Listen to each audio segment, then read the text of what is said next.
Et bonjour mes amis, nous voilà à quelques jours de Noël déjà et que ça va vite. Hein? J'ai remarqué cette année, je ne sais pas si vous êtes d'accord avec moi, j'ai remarqué que les gens ont fait leur décor de Noël encore plus tôt que d'habitude, comme si la pandémie est tellement éprouvante, on se cherche des raisons d'espérer de vivre.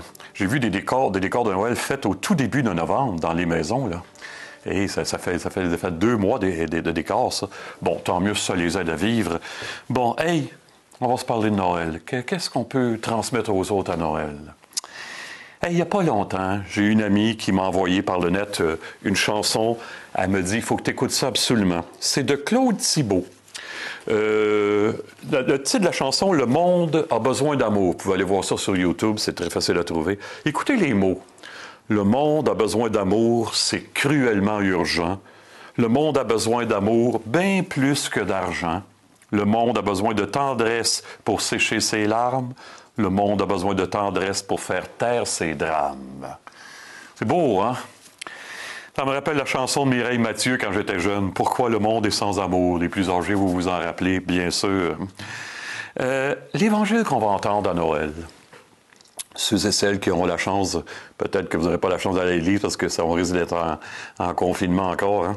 Mais l'Évangile de Noël, vous le savez comment ça se termine. Hein? Et soudain il y eut une multitude innombrable d'anges dans les cieux qui louaient Dieu et qui chantaient « Gloire à Dieu au plus haut des cieux et paix sur la terre aux hommes qu'il aime ». C'est beau, ça, la paix. Hein? Il y a des guerres. Hein? C'est pendant la Première Guerre qu'on a fait la trêve de la paix, puis des soldats ennemis se sont donné la main pendant quelques heures. C'est ça. C'est comme si ce qui est bien humain, c'est la violence. Ce qui est divin, c'est la paix. Qu'est-ce que c'est la paix, en passant? C'est quoi qui nous apporte la paix? Je suis en paix quand je suis sûr d'être aimé comme je suis, jusqu'au bout de moi. Quand je suis sûr que la personne en face de moi va être capable de m'aimer, quoi que je fasse, quoi que je dise.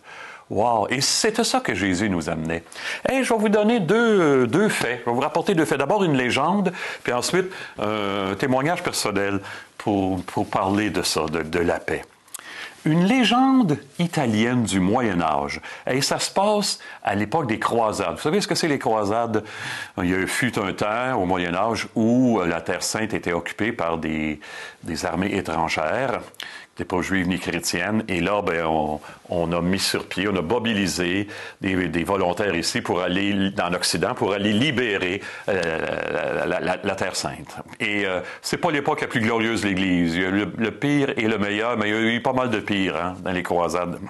Bon, il y a une légende italienne de cette époque-là qui rapporte qu'il y a un soldat, au temps des croisades, qui a eu l'idée de rapporter de Bethléem la flamme d'un cierge qui brûlait dans la crèche, dans l'église de la Nativité. Et il affronte le vent, la pluie, le froid, le sommeil, les brigands.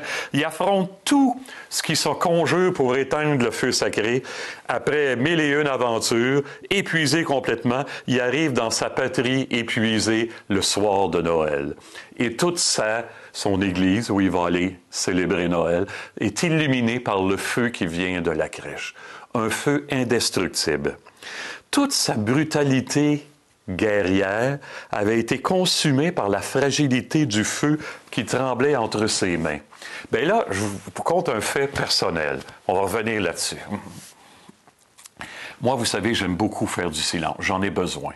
Depuis 20 ans, depuis que j'ai fait mon burn-out, je suis devenu un homme beaucoup plus d'intériorité. Avant mon burn-out, ma vie était beaucoup plus dirigée vers l'extérieur. Maintenant, elle me ramène vers l'intérieur. Soir et matin, je vais faire du silence dans l'église à Marieville où je demeure maintenant, dans les autres églises où j'ai été. Ça, j'en ai besoin. Et j'aime beaucoup, savez-vous, à Marieville, dans les autres, c'est la même chose, l'église du vendredi soir au dimanche matin. Surtout, c'est pas de funérailles le samedi. Vous comprenez pas pourquoi, hein? Parce que les gens de la fin de semaine d'avant, s'il y a eu des funérailles ou à la messe du dimanche, ils ont allumé des lampions en avant. Mais rendu au vendredi soir, ils sont tous finis de brûler les lampions. Alors, il n'y a dans l'Église que la petite lampe du sanctuaire à côté du tabernacle dans le chœur à Marieville. Une immense église. Et que j'aime me retrouver dans le silence, dans le noir total, avec juste cette petite lumière-là, qui me rappelle qu'il y a quelque chose au fond de moi qui s'appelle une flamme qui brûle, qui s'appelle l'amour, qui est capable de consumer tout ce que j'ai de plus brutal à l'extérieur et même à l'intérieur de moi, quelque chose qui est indestructible. Si c'était ça que Noël apportait, par son témoignage, cet homme-là qui naît dans le noir, au cœur de la nuit, s'il apportait le témoignage par toute sa vie, puis il va mourir, puis il va ressusciter au cœur de la nuit, il va donner la certitude qu'au cœur de nos ténèbres humaines, il y a une flamme qui est venue allumer au-dedans de nous, qui est indestructible, qui est capable de tout transformer en meilleur. Hey, on se souhaite ça? Il y a un amour qui est plus fort que tout en dedans de nous et qui est capable d'apporter la paix au monde, qui est capable de me dire qu'il m'aime, qui que je sois, quels que soient mes travers, mes difficultés, ce que j'ai de la misère à accepter en moi-même. En quelque part, seul l'amour que j'accepte peut me mettre au monde. Si c'était ça, le Christ vient remettre au monde le monde dans son amour. Si c'était ça le message de Noël, et si ça apportait ça aux autres, hein, l'amour capable de faire renaître, le plus beau des cadeaux, le plus beau des témoignages. Bonne vie en ce sens, on prie les uns pour les autres. Joyeux Noël, à bientôt tout le monde.